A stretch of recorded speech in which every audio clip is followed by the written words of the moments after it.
कौन सा सही है, आपका सपोर्ट या उनका विरोध? वो लोग तो सरकार के दलाल हैं। सरकार आदिवासी हित में कुछ करना नहीं चाहती है। अभी तक कभी हेमंत सोरेन जी का पुतला जलाए हैं का? कभी बोले हैं कि हेमंत सोरेन जी ऐसा लागू करो, आम आदिवासी को बरगलाएंगे? कोर्ट ने बोल दिया ना कि पी पैसा नाम का कोई चीजें नहीं है, काहे लिए इसमें झूठ मूठ का आप माथा खराब कर रहे हैं? केंद्र सरकार की चिट्ठी आई है स्पष्ट राज्य सरकार को कि आप पैसा का रेगुलेशन बनाइए, नियमावली बनाइए और लागू कीजिए। तो हेमंत सोरेन जी को आदिवासी से लोग से थोड़ी मतलब है, इनको तो ईसाई लोग से मतलब है। तो आप इस तरह की बात, आप खाली सरना और ईसाई की बात करते हैं और इसके नाम पर आप एक तरह से नफरत आरएसएस का फैला रहे हैं। हम चर्च में शादी नहीं करने नहीं ना जाते हैं, आप तो चर्च में शादी करने जाते हो, फिर गांव में भी आप दुनिया को दिखाते हो, देखो मैं आदिवासी। ये कौन सा नौटंकी है? दोहरी जिंदगी काहे जी रहे हैं? काहे लिए माया मोह में आप आदिवासी प्रकृति से बहुत प्रेम करते हैं, छोड़ नहीं पा रहे हैं। आधा को पैंट कुर्ता पहनते हैं, फिर आधा इधर ढोल नगाड़ा ढो के नाचते हैं। ईसाई धर्म छोड़िए सर, आ जाइए। खैरात में थोड़ी कोई दे रहा है, हेमंत सोरेन को खैरात में देगा हम लोग को? ये हमारा राइट है, कॉन्स्टिट्यूशनल राइट है, संवैधानिक अधिकार है। पैसा से डर सरकार को है। पैसा जिस दिन लागू करेंगे ना, जिस दिन कैबिनेट में लाएंगे ना, उसकी सरकार गिर जाएगी। कौन मंत्री कौन एमएलए सत्ताधारी वाला लोग बोले कि पैसा को पक्ष में या विपक्ष में कुछ बोले हैं? नमस्कार, जोहार, सुशल संवाद में स्वागत है। और आप पेशा पर महापंचायत का आयोजन हुआ है और हमारे साथ रमेश हासदा जी हैं, जो लगातार पेशा लागू करने के लेकर इसके सपोर्ट में हैं और जन जागरण कर रहे हैं। गांव-गांव में जाकर यहाँ भी इन्होंने कई गांवों का महापंचायत बुलाया था।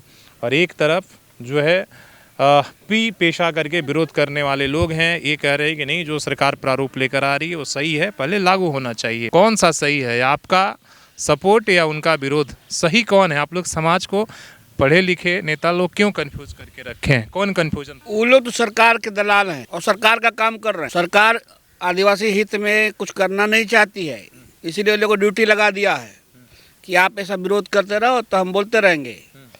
आज उसका मंत्री बंधु तिर्की की बेटी है और लोग आदिवासियत छोड़ दिए हैं और वो बोलता पी पैसा का दत्त नहीं लाएगा तो हम विरोध करेंगे ये में कैबिनेट में। तो इसीलिए उस विरोध को और बढ़ा रहा है हेमंत सोरेन जी। उन लोग से पूछिए ना, अभी तक कभी हेमंत सोरेन जी का पुतला जलाए हैं का? कभी बोले हैं कि हेमंत सोरेन जी पैसा लागू करो, उसका दरवाजे में कभी चिल्लाए हैं? नहीं चिल्लाएंगे। ये आम आदिवासी को बरगलाएंगे। वो तो कह रहे हैं कि भाई आप लोग जो सपोर्ट में बोल रहे हैं पंचायती राज के या पेशा लागू करो वकालत कर रहे हैं, ये सारे लोग गांधी छाप के लालच में ऐसे कर रहे हैं। पंचायती राज विभाग ने इनको पैसा दे दिया, गांव-गांव में जाकर इनका जन जागरण करो, तो आप ही लोगों पर आरोप लगा रहे हैं।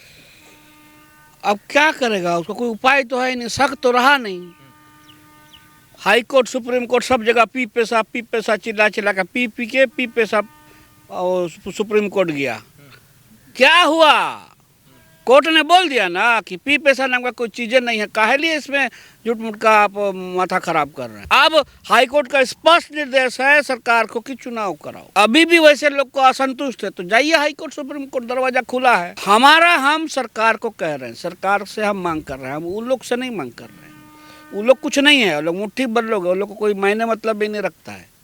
प्रेस विज्ञप्ति और सोशल मीडिया तक सीमित है लोग, उन लोग से कुछ होना जाना भी नहीं है, क्योंकि सच्चाई के रास्ते हम लोग हैं। केंद्र सरकार की चिट्ठी आई है स्पष्ट राज्य सरकार को कि आप पैसा का रेगुलेशन बनाइए, नियमावली बनाइए और लागू कीजिए, नहीं तो केंद्र का पैसा जो मिलता है वो भी नहीं मिलेगा।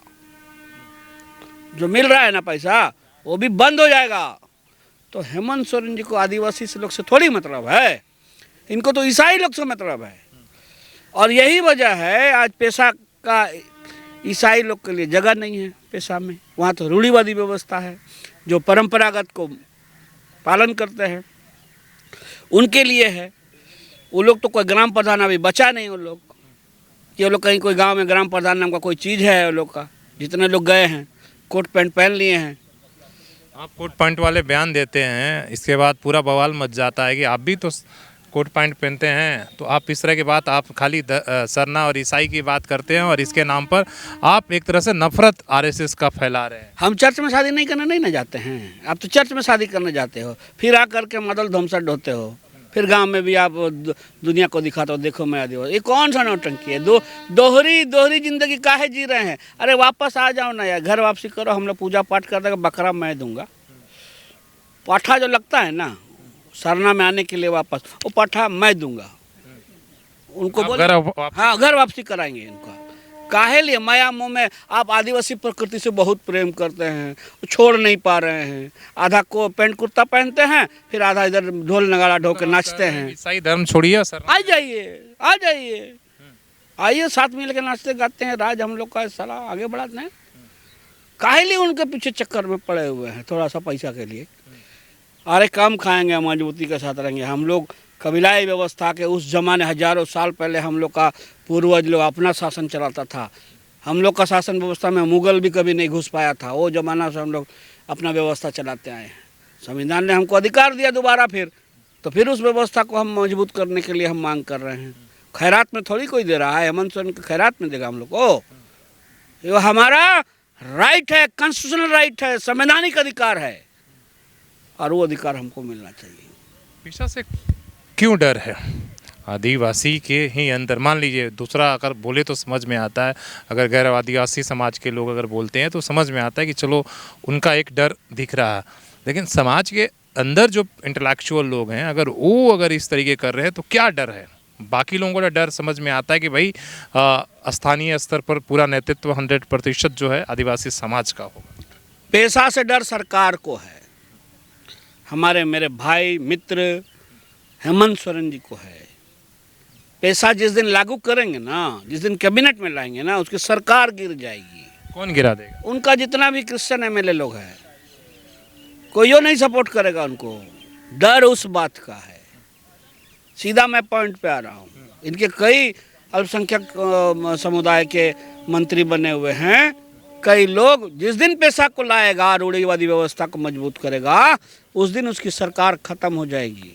सरकार के माया मोह में मेरा मित्र आदरणीय हेमंत भाई उसको लाने से कतरा रहे हैं। इसलिए निचले लेवल में जो लोग हैं ना, उनको बोल रहे हैं कि विरोध करो यार। ताकि आदिवासी जो मंत्री हैं छमरा लिंडा, उनको लेकर आपको क्या लगता है कि वो किस तरीके का, इस भी क्या उनसे कभी बात हुई या क्या आप लोगों ने इस बात को समझाने की कोशिश की? इसलिए कि आप देखिए कि वो सरना धर्म के अनुसार वो पूजा कर रहे थे जब उन्होंने मंत्री बने। इसके बाद और भी कई जगह आयोजन हुआ, तो वो आदिवासी संस्कृति को एक तरीके से बढ़ावा देने की कोशिश कर। क्या पेशा को लेकर उनसे कोई बातचीत हुई कि आपकी क्या राय है, आप किस तरह का पेशा चाहते हैं? वो पी पेशा या पेशा जो भी वर्तमान है? चमरा जी एक खूंट कांटे आदिवासी नौजवान है। मैं उनके व्यक्तित्व से जानता हूँ, 1-2 बार मिला भी हूँ। मुझे उम्मीद है वो चीज़ों को समझ रहे हैं, और वैसा शख्स भी यदि चीज़ों को नहीं समझेगा तब तो इस राज्य के लिए बड़ा दुर्भाग्यपूर्ण बात होगी। लेकिन अभी तक उनका भी कोई बयान नहीं आया है। क्या उनको भी डर है कि भाई कोई कुछ लोग नाराज हो जाए? सत्ता वाले लोग हैं ना, लोग सत्ता रहेगी तो ना मंत्रालय रहेगा। तो ये जो चीज़ सत्ता वाला जहाँ चक्कर आ जाता है, तो बिना हाईकमान के लोग हिलेंगे भी नहीं ना। तो बिना सत्ता का, बिना हाईकमान का हिले कुछ नहीं। आज बताइए, इतना दिन से चक्कर चल रहा है, कौन मंत्री कौन एमएलए सत्ताधारी वाला लोग बोले कि पैसा को पक्ष में या विपक्ष में कुछ बोले हैं? क्यों नहीं बोलेंगे। काहे बोलेंगे? तो हम लोग अब जन जागरण के माध्यम से उनसे बुलवाने का हमारा चेष्टा है, और इसीलिए आज हम लोगों ने तय किया है, जिस दिन विधानसभा का सत्र बैठेगा, प्रथम दिन हम लोग टोकन के रूप में 1 दिन का भूख हड़ताल करेंगे। विधानसभा के बाहर या नहीं, हम लोग यहाँ करेंगे, हम लोग अपने क्षेत्र में करेंगे। आवाज़ तो यहाँ से वहाँ तक पहुँच जाएगी। अभी ये पहुँच जाएगी, थोड़ा देर में पहुँच जाएगी हेमंत जी के पास। उनका कान खड़ा रही। अब लोग अब यहाँ हम लोग भूख हड़ताल में बैठेंगे तो वहाँ आग लगेगी, और कोई न कोई आवाज़ हमारी वहाँ रखेगा। ये टोकन के रूप में, यदि पूरा विधानसभा सत्र में देखेंगे बहस नहीं हुआ तो फिर रणनीति बनाएंगे हर हाल आप में। बीजेपी के नेता हैं, आप नेता भी हैं, ठीक है। पहले आपने कहा कि मेरे लिए पहले समाज प्राथमिकता है।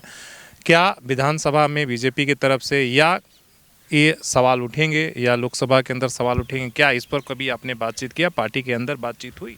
हमारे पूर्व विपक्ष के नेता अमर बाबू जी का बयान आप देख लीजिए, वो स्पष्ट बोल रहे हैं कि यार लागू करो। वरिष्ठ नेता हमारे सीपी सिंह जी ने, वो तो हमने लिया, आपका आपने इंटरव्यू लिया है। रघुवर जी हमारे वरिष्ठ नेता हैं, सीनियर मोस्ट है, एक्स सीएम रहे हैं, विधि विधान जानते हैं। उन्होंने भी एकदम कड़ाई से कहा कि केंद्र में जो जो पैसा बनाया है उसको बहु लागू करो, इसमें आनाकानी का चीज़ का। तो पार्टी लाइन तो क्लियर है, पार्टी वो क्लियर है, वो चाहती है आदिवासियों का हित में हो। लेकिन आदिवासी पार्टी जो आज सत्ता में बैठी है वही नहीं चाहता है कि आदिवासियों का हित हो। उससे क्या होगा, बालू का जो आज गोरख धंधा चल रहा है वो बंद हो जाएगा। सबसे बड़ा पॉइंट वो बंद हो जाएगा। कई पावर ग्राम सभा के पास आ जाएंगे जिससे उनका हाथ कट जाएगा। जमीन वापसी का मामला ग्राम सभा में आ जाएगा। आप पिछले इंटरव्यू में कहे कि हम लोग चर्च से लेकर स्कूल तक सब वापस ले लेंगे, बोल रहे हैं कि वो लोग भी तुम्हारे कृष्णा हाजदा से जब बात हो रही थी जो आप ही के वो भी समर्थन में हैं कि भाई पेशा ये जो वर्तमान पेशा है उसके लिए वो भी जन जागरण कर रहे हैं। वो कह रहे हैं कि सबसे बड़ा डर ये है कि जैसे ही पेशा लागू होगा तो सबसे ज़्यादा आदिवासियों का ज़मीन जो धर्मांतरण वाले लोग हैं चर्च के नाम पर, स्कूल के नाम पर, हॉस्पिटल के नाम पर लोगों ने लिया है और हम लोग उनसे भी वापस वो ज़मीन को ले। लोग के आदिवासियों का आँख का नाक अपने आप खुलेगा, अपने अपना जान, यही डर है, विरोध का कारण है। अपना अपना देखिए वो पैसा लग जाएगा तो आदिवासियों का शरीर में अपने आप हाई वोल्टेज आ जाएगा, एनर्जी आ जाएगा और वो एनर्जी कैप्सूल के लिए ही हम लोग पैसा लगो। अपने आप ग्राम सभा स्वतः मजबूत होगी और ग्राम सभा स्वतः निर्णय लेने में सक्षम होगा। डीसी को मजबूर करेगा और उसमें लिखा है 3 महीने के अंदर में डीसी उस खाली ज़मीन को यदि नहीं कर पाया ग्राम सभा तो फोर्स लगे, एयरफोर्स लगे, डिफेंस फोर्स कोई लगे, फोर्स ला के उसको खाली करना पड़ेगा। ये ग्राम सभा का पावर है। एक सवाल जो इसलिए कि वो भी आपके ही जो पेशा मूवमेंट चलाने वाले लोग हों अभी से परिसीमन को लेकर चिल्लाने लगे कि शेड्यूल एरिया में परिसीमन नहीं होनी चाहिए, अगर हो भी तो 100% जो है उसका जो है आरक्षण मतलब सीटें बढ़े भी तो जनसंख्या के आधार पर नहीं बल्कि ऐसे ही वो आरक्षण हो। आप लोगों की क्या समझ में है, परिसीमन पर क्या राय है? पिछली बार देश की दोनों बड़ी पार्टियों ने, चाहे भाजपा हो चाहे कांग्रेस हो, दोनों बड़ी पार्टियों ने 2025 तक उन्होंने एक्सटेंशन दिया है। क्यों एक्सटेंशन दिया है? इसलिए कि आदिवासियों की सीट घट रही थी। इसका सीधा मतलब है ये दोनों बड़ी पार्टियां आदिवासियों का सीट घटने के पक्षधर में नहीं है। तो इस पर इतना ये करने का दरकार क्या है? सब अपना चेहरा चमकाने के लिए सब कर रहे हैं, करने दीजिए, कोई बात नहीं, ये बहुत बड़ी बात नहीं है। वो अभी तक नोटिफिकेशन नहीं हुआ है, डिलिमिटेशन कमीशन का यह नहीं हुआ है। जब आएगा समय तब देखा जाएगा। लेकिन सैद्धांतिक रूप से इस देश में इस राज्य के लिए सीटें घटनी जब तब कांग्रेस हो चाहे बीजेपी हो, सैद्धांतिक रूप से उनका सहमति है कि आदिवासियों की सीट नहीं घटनी चाहिए, नेतृत्व मिलनी चाहिए। चलिए, आपने बहुत अच्छी बात की। तो यहाँ महापंचायत पर तमाम लोगों की हमने राय लेने की कोशिश की और वो जो तमाम लोग हैं जो दूसरी तरफ है उनके भी तर्क को लगातार हम आपके माध्यम तक पहुंचा रहे हैं। आपकी क्या समझ इन पूरी बातचीत में है, आप अपनी राय ज़रूर दे सकते हैं, इसलिए कि हमारा काम मुद्दा आधारित बातों को आप तक पहुंचाने का।